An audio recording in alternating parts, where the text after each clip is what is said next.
ازيكم يا جماعه، عاملين ايه؟ طبعا دلوقتي هنعمل حاجه مختلفه تماما عن الحاجات اللي احنا بنعملها في الحلقات، وهي فكره مين افضل. هنتكلم دلوقتي عن فيلمين او ممثلين او اي حاجه، بس النهارده هنتكلم عن فيلمين مهمين جدا وناجحين جدا، ناس كتيره بتحبهم وانا من الناس اللي بتحبهم جدا، وهنتكلم عليهم دلوقتي وهنعرف انهي فيلم انا بفضله من وجهة نظري الشخصية. بس قبل طبعا ما اقول لكم ايه قبل الافلام دي والكلام ده كله، لازم نعمل لايك وشير سبسكرايب للشانل، اشترك على انستجرام بيج وعلى الفيسبوك بيج ويعمل لي فولو على تيك توك. ويلا بينا بقى نعرف ايه هو رأيي وايه هما الفيلمين يعني نتكلم عليهم.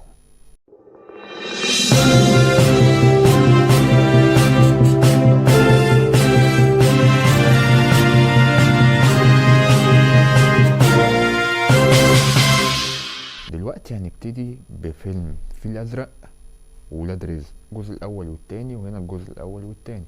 فدي حاجة كومن، حاجة يعني مشتركة بين الحاجتين، بين الفيلمين يعني. بداية كده نتكلم عن القصة. ايه قصة الفيل الازرق؟ الفيل الازرق قصته عن دكتور يحيى راشد اللي بيغيب 5 سنين عن يعني الطب وكده، وبيرجع عشان يستلم حالة شريف الكردي. وبنشوف حالة شريف الكردي حالة غريبة جدا، وبنشوف رحلة يحيى راشد عشان يعرف ايه اللي عند شريف ده ويعالجه ازاي، والمحيطين بيه والحاجات دي كلها، وكل ده في اطار سسبنس بقى وثريلر وغموض وفانتسي كمان للمفاجأة اللي احنا بنشوف حاجة زي دي في مصر يعني. الناحية التانية بقى في فيلم ولاد رزق واحد واتنين، المفروض اللي هو بيتكلم عن 4 اخوات بلس واحد صاحبهم عايش معاهم في الحارة، وعاطف، ربيع ورجب ورمضان ورضا. المفروض ان هما الاخوات اللي مع بعض وكده. المفروض ان في واحد فيهم الشرطة بتستدعيه عشان يحكي لهم عن ماضي ولاد رزق وكده، وبيحكي لهم ان ولاد رزق دول كانوا ناس جامدين ومش عارف ايه، وفي عملية من العمليات حصلت مشكلة كبيرة. ايه هي المشكلة دي وايه اللي ترتب عليها؟ كل ده بنعرفه من احداث الفيلم. دايما كده هنتكلم عن ايه اللي خلاني يعني يخليني احب ده عن ده، او ده عن ده، هنعرف دلوقتي. فمبدئيا كده هنتكلم عن القصة احنا زي ما قلنا، انهي قصة هتروح ليها اكتر، او قصة هتجذبك اكتر ليها كعمر كأنا يعني، اللي انا عايز اتفرج عليها اكتر. قصة ولاد رزق حلوة وجميلة، بس قصة فيلم فيل الازرق تشد، فبوينت للفيل الازرق. اتنين معانا بقى، وهو فكرة التمثيل في الفيلمين كان حلو، بس من ناحية بتاعت ولاد رزق عندنا احمد الفيشاوي كان بيمثل حلو جدا كعادته يعني.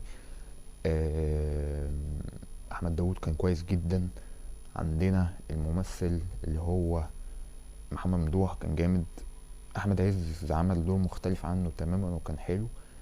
الناحية التانية بقى في كريم عبد العزيز وخالد الصاوي ونيلي كريم، والتلاتة دول عملوا ميكس كده، طلعوا رائعة فيلم الفيل الأزرق.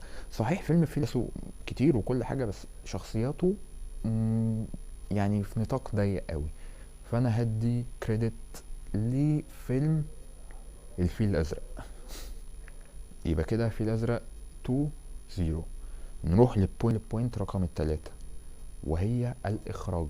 هنا مروان حامد وهنا طارق العريان. مين كان أفضل؟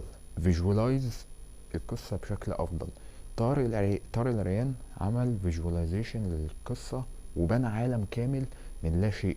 نفس الحكاية مروان حامد حول قصة كاملة من ورق، وقدر ياخد التحدي بتاع ان في ناس كتيرة جدا بتحب القصة الأصلية، وقدر يحولها كفيلم على الشاشة والناس تتفرج عليه.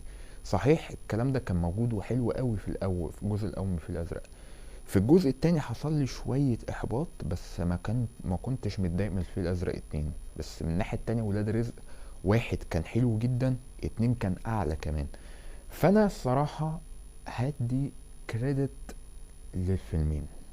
بوينت الرقم 4، وهي أنهي فيلم أنا بفضله عن التاني، والبوينت دي هتخلي الفيل الأزرق يكسب.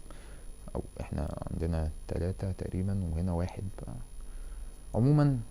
لو أنا عايز أبقى في مود وأحط اخش في مود ومش عارف ايه والكلام ده كله، اتفرج على الفيل الازرق.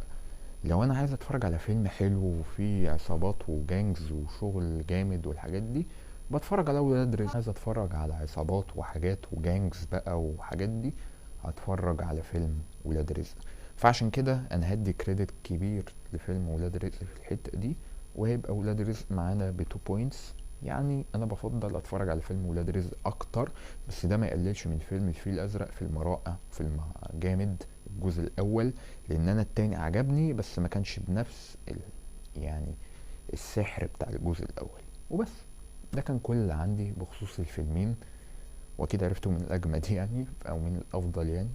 فلو الموضوع ده والستايل ده، ياريت تقولولي في الكومنتس ايه الحاجات اللي انتوا نفسكوا اللي انا اعمل لها حلقة من السلسلة دي. عرفوني في الكومنتس تحت. اتمنى يكون الفيديو عجبكم. ياريت لو الفيديو عجبكم تعمل لايك وشير وسبسكرايب للشانل، اشتركوا على انستجرام بيج وعلى الفيسبوك بيج، واعملوا فولو على تيك توك. وباي باي.